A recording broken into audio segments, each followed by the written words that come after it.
Sebuah legenda yang telah berkembang pesat di daerah Candi Prambanan yang masih dipercaya oleh masyarakat sekitar. Alkisah, pada zaman dahulu kala, di Prambanan, Jawa Tengah, terdapat dua buah kerajaan Hindu, yaitu Kerajaan Pengging dan Keraton Bokol. Kerajaan Pengging dipimpin oleh seorang raja yang bernama Prabu Damarmoyo. Ia mempunyai seorang anak putra yang bernama Raden Bandung Bondowoso. Sedangkan Keraton Bokol dipimpin oleh seorang raja yang bernama Prabu Bokol yang berwujud raksasa. Ia mempunyai seorang putri yang cantik jelita bernama Roro Jonggrang. Keraton Bokol berada pada wilayah kekuasaan Kerajaan Pengging. Oleh sebab itu, Prabu Bokol ingin menguasai Kerajaan Pengging. Setelah persiapan dirasa cukup, maka berangkatlah Prabu Bokol dan prajurit.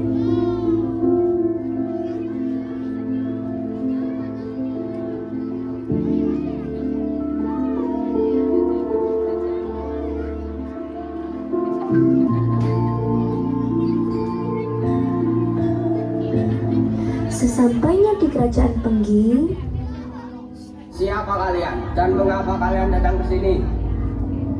Kami dari Keraton Bokol. Kami ingin merebut kekuasaan kerajaan ini. Oh, tidak bisa. Sebelum kalian menghadapi raja, hadapi kami dahulu.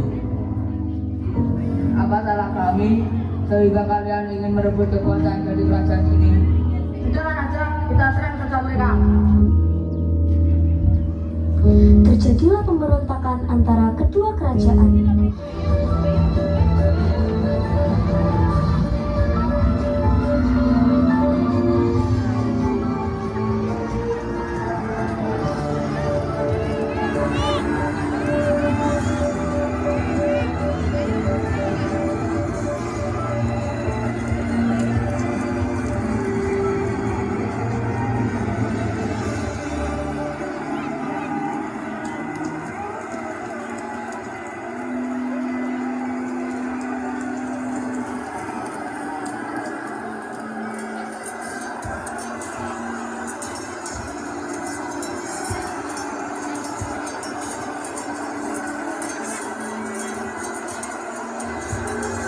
korban berjatuhan di kedua belah pihak, dan rakyat Pengging menjadi menderita.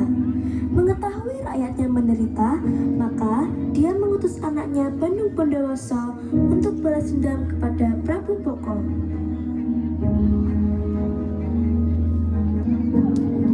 Wahai anakku, balaskanlah dendam ayah pada kerajaan Joko, karena mereka rakyat kita menjadi miskin dan kelaparan. Baiklah ayah, akan aku lakukan. Maka berangkatlah Bandung Bondowoso menuju kerajaan Kraton Poko. Ketika di perjalanannya bertemu dengan prajurit serta Prabu Poko.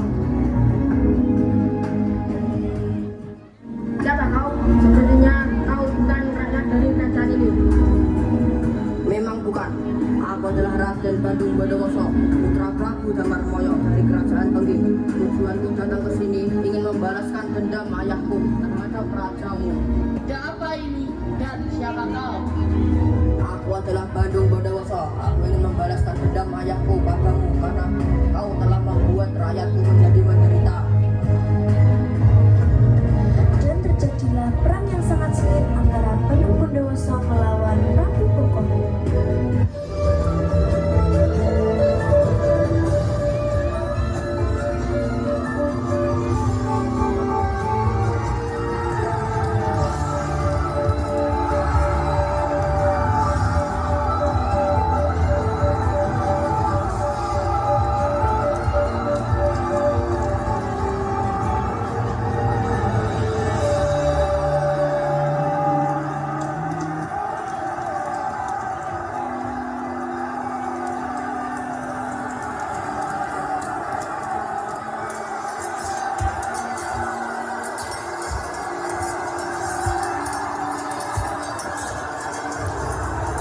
Karena kesaktian Bandung Bondowoso, Prabu Poko dapat dibinasakan. Melihat rajanya tewas, maka Patih Kupolo melarikan diri dan Raden Bandung Bondowoso mengejar Patih ke kerajaan Kraton Poko.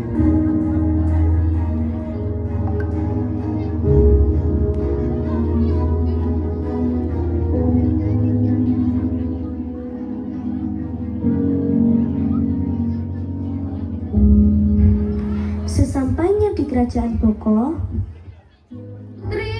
Putri, ada apa Dayang? Apa yang telah terjadi?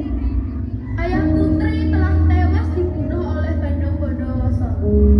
Prajurit Patih, apakah benar ayahnya telah tiada? Iya benar Putri, Baginda Raja telah tiada. Ia dibunuh oleh Bandung Bondowoso. Benarkah? Iya Putri, Raja Pengging beserta putranya Bandung Bondowoso dan pasukannya telah menghabisi kerajaan Prambanan yang mulia ini. Lihat saja pembalasanku nanti. Aku tidak terima. di tengah-tengah percakapan antara Roro Jonggrang dan Dayang, tiba-tiba masuklah seorang pemuda bernama Bandung Bondowoso di Kraton Poko. Ketika sampai di Kraton Poko, maka terkejutlah ia melihat putri yang cantik jelita. Wahai putri yang cantik, siapa namamu? Aku adalah Putri Roro Jonggrang. Siapa kau?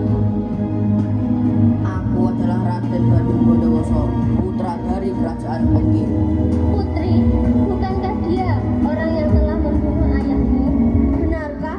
Kau sungguh kejam. Hahaha, sekarang kerajaan ini telah menjadi milikku. Namun untuk memerintah kerajaan ini, aku butuh permaisuri untuk menemaniku. Dan kau ternyata sangat cantik. Kau pantas untuk menjadi permaisuriku. Maukah kau menjadi permaisuriku, wahai putri? Tanpa berkata-kata, Roro Jonggrang langsung meninggalkan Bondowoso karena kekesalannya terhadap Bondowoso yang telah membunuh ayahnya. Semakin lama Bondowoso tinggal di kerajaan Prambanan, ia semakin terpesona dengan kecantikan Roro Jonggrang. Tapi di sisi lain, Roro Jonggrang masih terpukul akan peperangan yang membuat ayahnya meninggal karena terbunuh.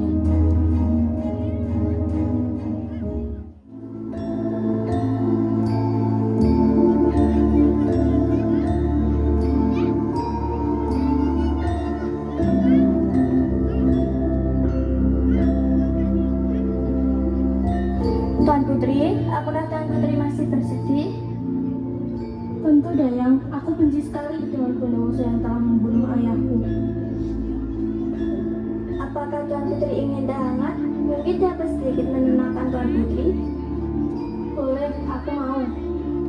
Baiklah, tunggu sebentar Tuan Putri, saya buatkan dulu tehnya. Dayang pun pergi ke dapur istana untuk membuatkan teh. Ia mengambil cangkir, lalu ia masukkan 1 sendok teh serbuk daun teh. Ia mengambil air panas, lalu ia tuang ke dalam cangkir yang sudah berisi serbuk daun teh.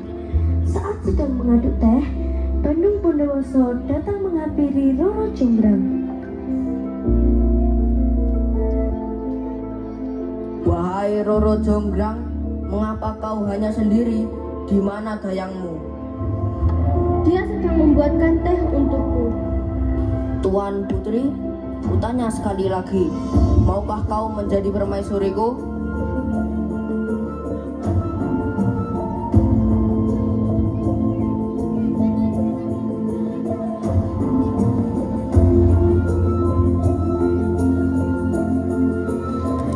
Lalu datanglah sang Dayang sambil membawa nampan berisi secangkir teh untuk Roro Jonggrang. Ia memberikan secangkir teh itu kepada Roro Jonggrang.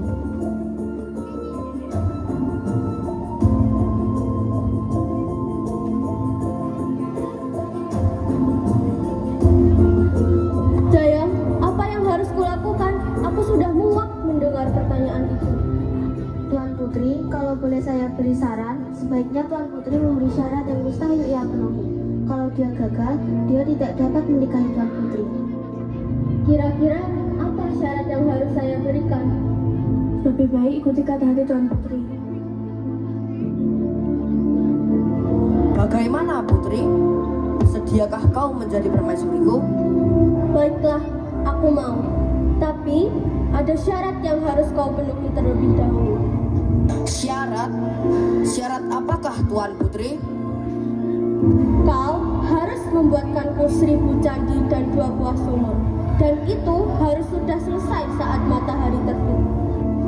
Baiklah, apapun aku lakukan untukmu. Aku terima persyaratan itu.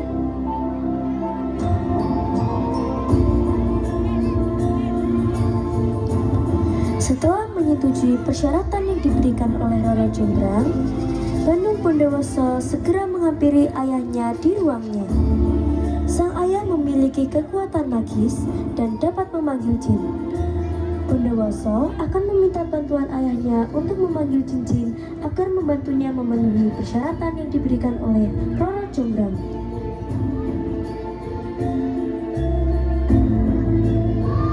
Wahai Gusti, bolehkah saya meminta bantuanmu? Bantuan apa, Bu? Bisakah Gusti memanggilkan beberapa jin untukku? Untuk apa jin-jin itu? Untuk membantuku membangun 1000 candi dan 2 buah sumur. Aku harus memenuhi persyaratan itu untuk dapat menikahi Roro Jonggrang. Baiklah, akan kupanggilkan untukmu, anakku. Raja Tunging pun melakukan beberapa ritual dan mengucapkan beberapa patah kata untuk memanggil jin-jin.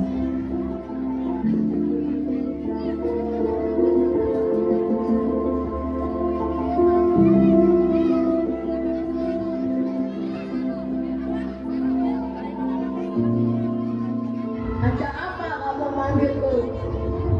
Bisakah kau membantuku, jin? Memberi kau satu permintaan.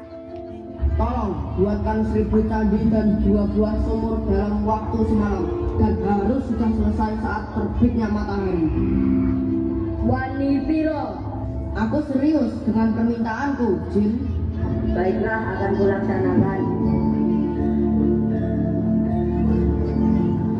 Jin itu pun memanggil beberapa temannya lagi untuk membantunya membangun 1000 candi dan 2 buah sumur.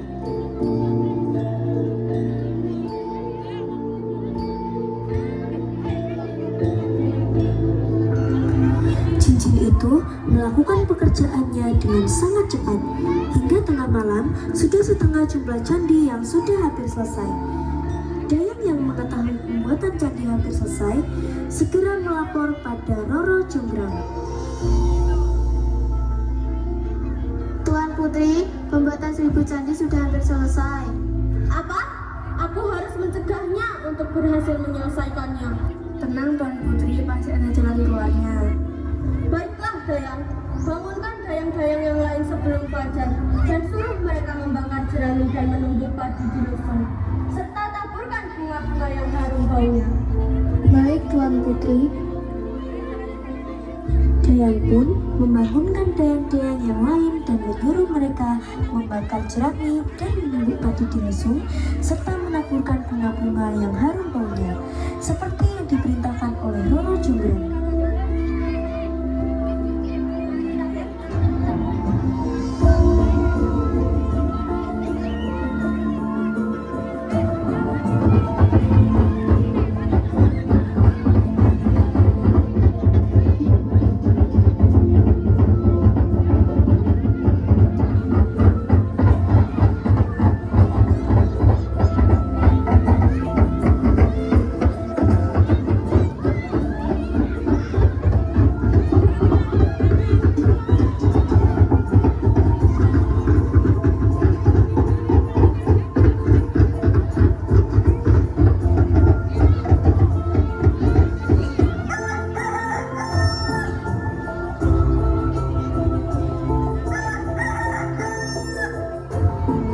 Kawan, sepertinya matahari sudah mau terbit. Lihatlah para gadis-gadis sudah mulai menumbuk padi di lesung. Mari kita pergi. Benar, tambah lagi ayam sudah berkokok. Ayo semuanya kita pergi. Para jin pun pergi meninggalkan pekerjaan mereka. Candi-candi tinggal sedikit lagi selesai dan sumur juga tinggal sedikit lagi.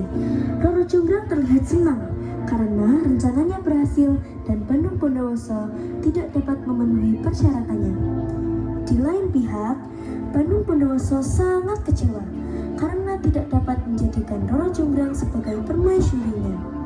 Tetapi Bondowoso tambah kecewa dan marah saat tak sengaja melihat dayang-dayang Roro yang berlarian sambil menunduk. Ia pun mengetahui rencana Roro Jonggrang yang sengaja mengagalkan usahanya.